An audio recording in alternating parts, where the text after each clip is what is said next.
Primeiro, acho que a gente tem que discutir um pouco a tragédia, obviamente, acho que a gente não precisa nem comentar o tamanho da tragédia. Também não precisamos comentar a demora nesse julgamento. É um caso que demorou muito para ser levado a júri. Mas a discussão que eu queria trazer aqui é a espetacularização de um julgamento. Eu sou um crítico bastante firme da espetacularização de todo e qualquer julgamento. Critico constantemente a transmissão ao vivo de casos na TV Justiça. E agora a gente tem que se perguntar, a transmissão ao vivo deste júri, ele produz um efeito positivo para a sociedade? Porque esse júri é aberto, esse júri é público, as pessoas podem estar lá assistindo, os familiares estão lá, o processo ele não é sigiloso. A questão é a transmissão ao vivo, o que ela representa para a instituição e para o tribunal do júri. Vamos usar o exemplo, por exemplo, da carta psicografada que foi lida ontem em plenário.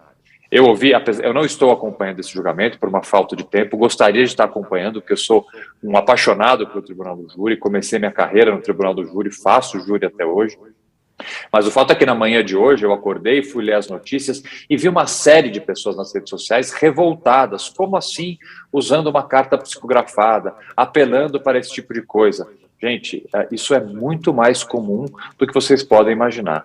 Há diversos casos, inclusive casos notórios no Tribunal do Júri, em que foi feito o uso de cartas psicografadas durante o plenário. Há uma série de dissertações de mestrado, teses de doutorado, livros que tratam exclusivamente da discussão processual, da possibilidade ou não de se utilizar uma carta psicografada no Tribunal do Júri. O que eu estou querendo dizer? Isso não é novidade nenhuma, mas para a imensa maioria da população leiga que está acompanhando esse caso, isso é alguma coisa completamente quase que ilegal, como se tiraram da cartola uma prova. Não, gente, isso acontece.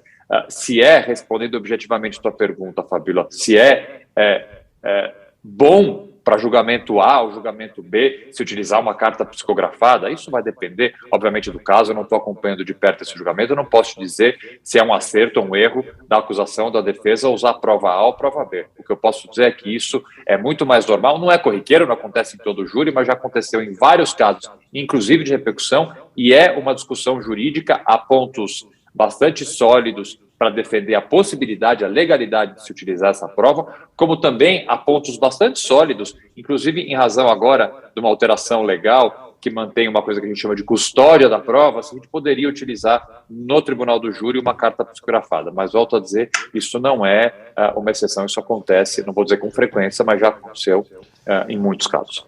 Agora, Augusto, quando você fala sobre a transmissão, né, por exemplo, você acha que a Justiça de Porto Alegre não deveria, a Justiça do Rio Grande do Sul não deveria liberar essas imagens, transmitir isso em redes sociais? É essa o seu ponto?